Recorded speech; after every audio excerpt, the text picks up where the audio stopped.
Goed. En dan ga ik mijn scherm delen.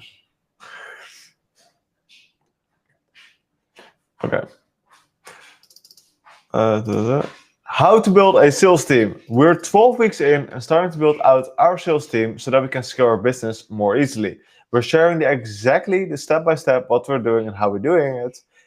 Because I know that taking calls every day and wearing each different hat in your business can be super draining. So what we're going to cover is the next 3 phases. Doing everything yourself, the letting go of the sales or success part of your business, and owning a digital product. And basically, you want to go from this calendar towards this calendar. So more free time that we can focus on what we love. So let's dive in. Nice. Let's dive in. Amazing. So these are the 3 phases that I just mentioned. And here you can see them as well. So the first phase is basically you do literally everything. The second phase is more like you let go either of the sales part or you let go of the client part. And then the third phase is like the digital product phase where you have like way more freedom, I think. So let's dive into the phases. Perfect. Awesome. So the first phase, doing everything, is like where basically every entrepreneur starts, right? So you do the sales, you do the content creation. So let's say like you wake up at 7:30, you start content creation for 2 hours, you have 2 sales calls, you have some free time to go to the gym or whatever, and then you have another sales call and some buffer time here. You have another sales time, you have a client call, you have a group coaching call, you have another client call, right? Like you have all different types of things. And most of the time, if you're here, then there's a big chance you're earning less than $10,000 a month. And you have basically no idea what you're doing, right? That's where we were as well. I was doing the sales rep, the marketer, the customer success manager, the setter, everything. And this is just full on grind mode, what I would say. And it's like, I think one of the most hardest parts because you don't see real results, you don't know what you're doing, you're hustling. But it's necessary because if you can here like optimize for learning instead of earning, then like you can acquire a lot of skills and a lot of insights about your customers, and from there you can become better, basically, right? So in this phase, we want to get sales to have customers. Really important. And it's cheaper, of course, to do everything yourself in the beginning. But it takes more time. It's cheaper for you as an entrepreneur to do it all yourselves in the beginning, but it takes a lot of time and effort and energy. Yeah, absolutely. Yeah, because ultimately you always pay, right? You either pay with money or you pay with time. At the beginning, you don't have money, so you need to pay with time. Yeah. Nice. Absolutely. Now, a couple of pitfalls that I see is like trying to start a business with 0 money saved up. Like this is really, really hard. And even though like, let's say a school community, you can basically start for free and then $9 a month, right? Like if you have no runway, basically the time you have until you would go bankrupt, basically, or you don't have any food anymore. People will feel your necessity. That means that people will feel like you need their money, and that's not a good place to be in. So my father always learned me like I needed to have like at least 3 months of runway, no matter what. So that's really important. Yeah, for sure. Yeah. I think that's a very good thing to have, especially for doing your sales calls. If you come over as needy, you'll for sure push the leads away, and just the process in general goes slower and slower and slower, and absolutely it goes totally the different way you need it to go. So yeah, absolutely, yeah, that's huge. So that's very important. And then also like this goes hand in hand, but you're trying to make money, like trying to make sales for money. Like if you do that, like you're just gonna run out of those people very fast. Like we want to make sales so we have customers, so we can deliver on them, get testimonials, etc., and build our business. Yeah, for sure. Another pitfall that I see is like not documenting the process or recording the calls. Yeah, you need to look back at them for sure, review them, and that's why you can send it to the client. Yeah. Just it says that my camera needs to be reconnected. So 1 second. Okay, cool.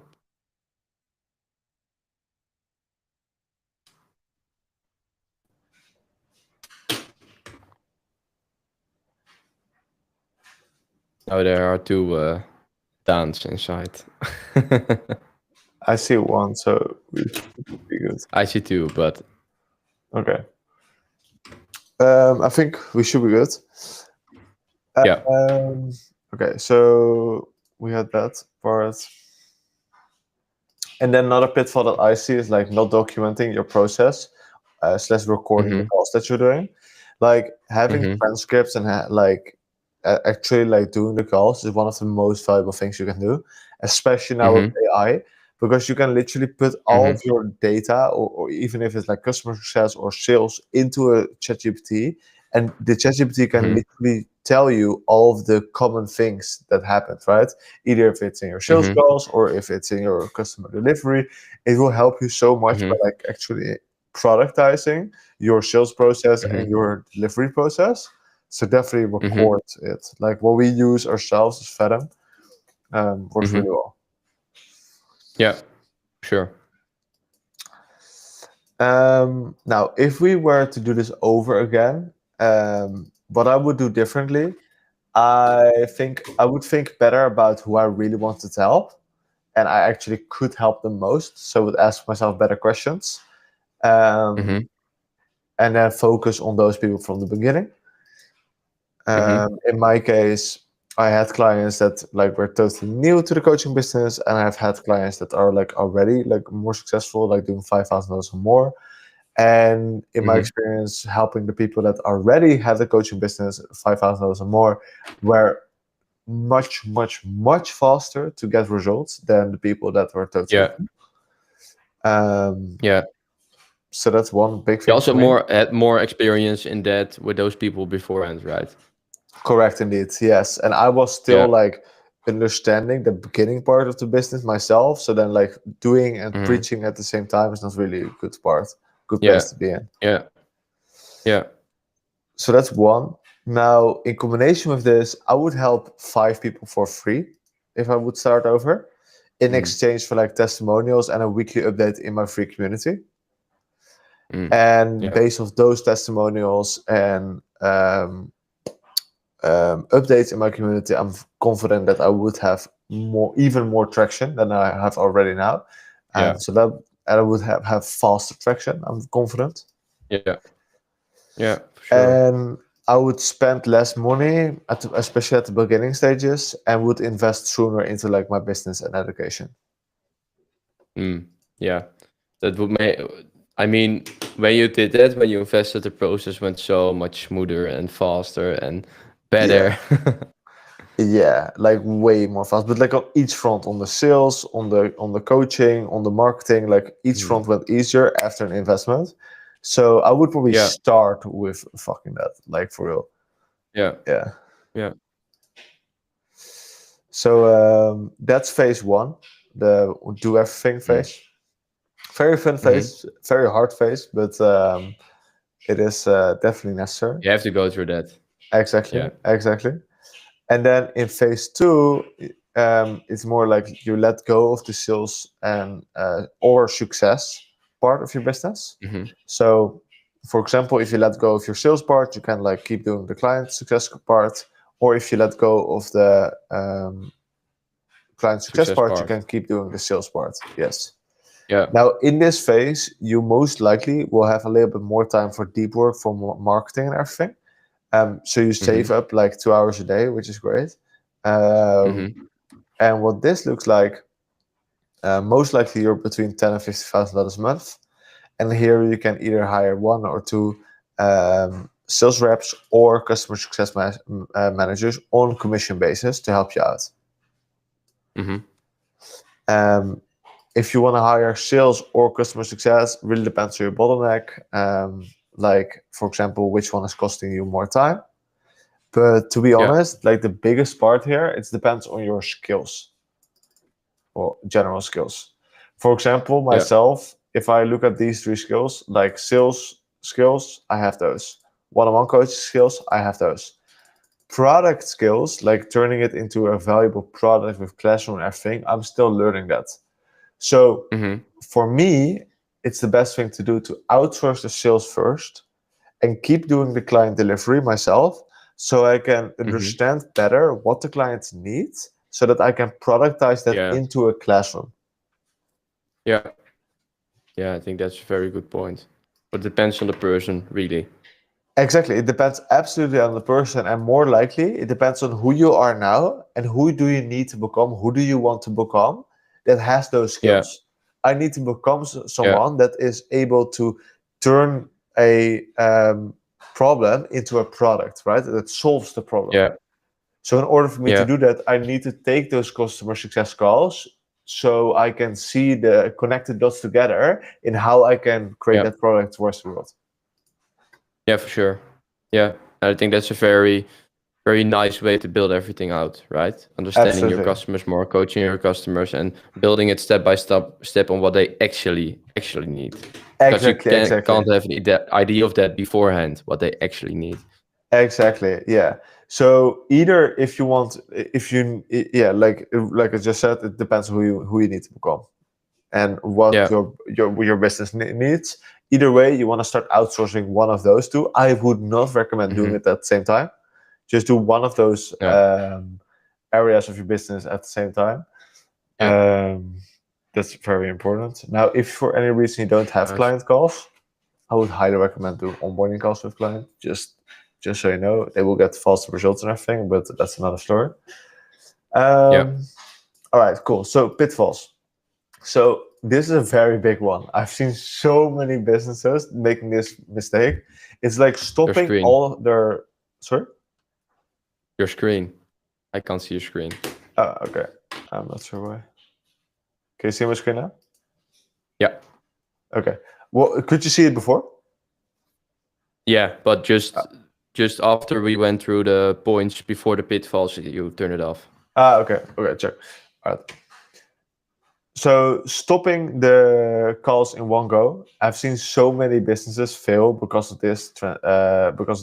So basically, like what's happening, they are in this stage. They're starting to earn some money. They're earning like $10,000 a month, for example, and then they're like, okay, let me stop with the sales calls, and then they just stop all the sales calls themselves and hire 2 people to take it for them. And then the problem is, those people need some time to ramp up, right? Those people need some time to like get used to the pitch, like get familiar with the offer and everything. But because the owner stops taking calls, like the entire revenue of the business just like drops. So that's why it's really important to like have a transition period.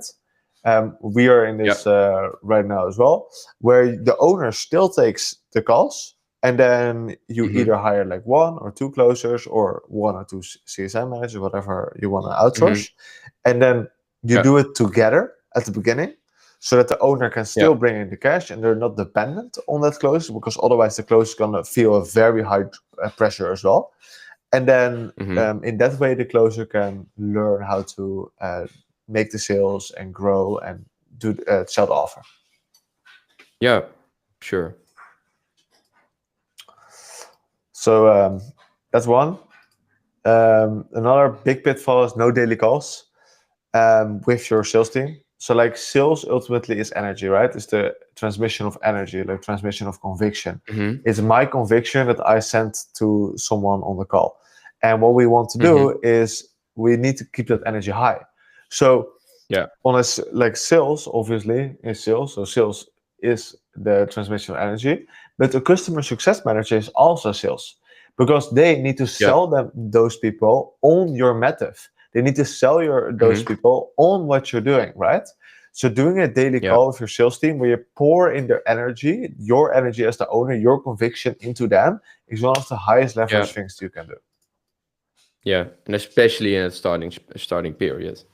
Yes, absolutely. Absolutely. Yeah. Super, super, super key. And then the third one is pitching the old way. Like I see a lot of people like a lot of owners, they have like a complicated pitch and offer and everything, and basically only they can sell the thing, right? they're selling either like features or classrooms or like the time of the owner or whatever it is. And the thing is like he or she can only sell that thing.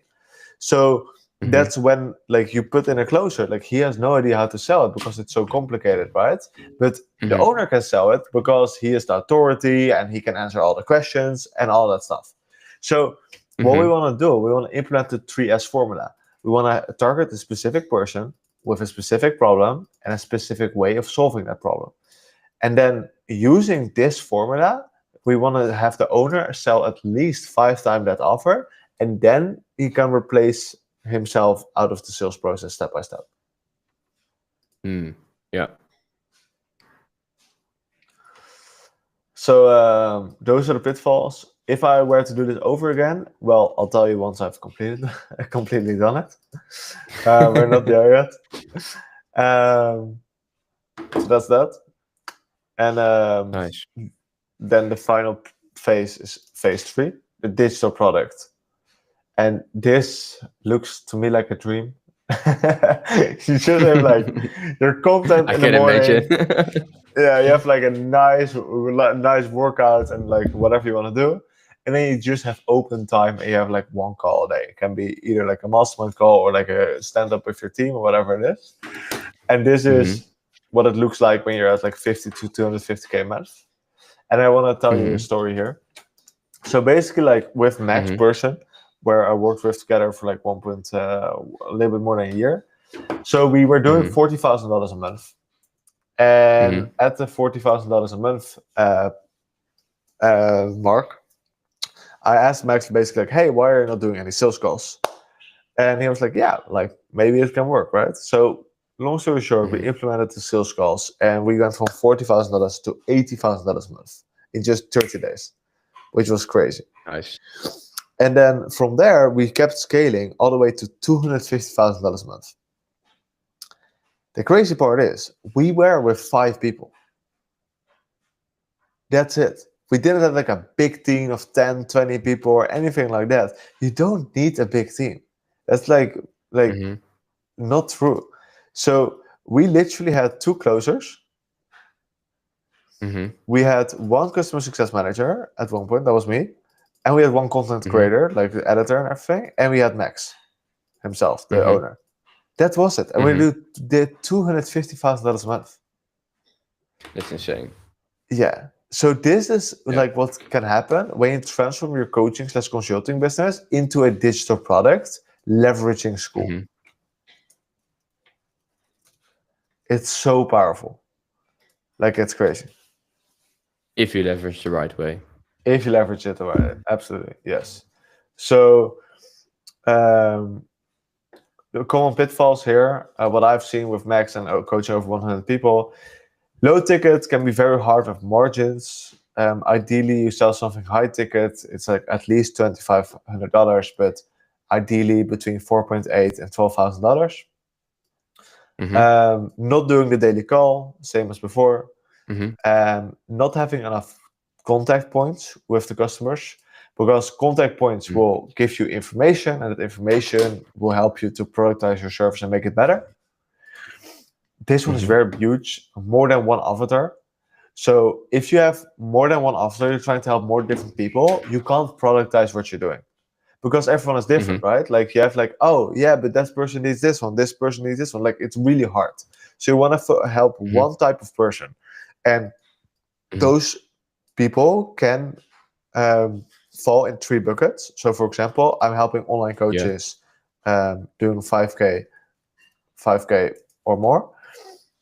And most of the time they have 3 buckets. They fall in 3 problems. Either it's booking more appointments, closing more deals, or they want to scale with a sales team / create a digital product on Skool.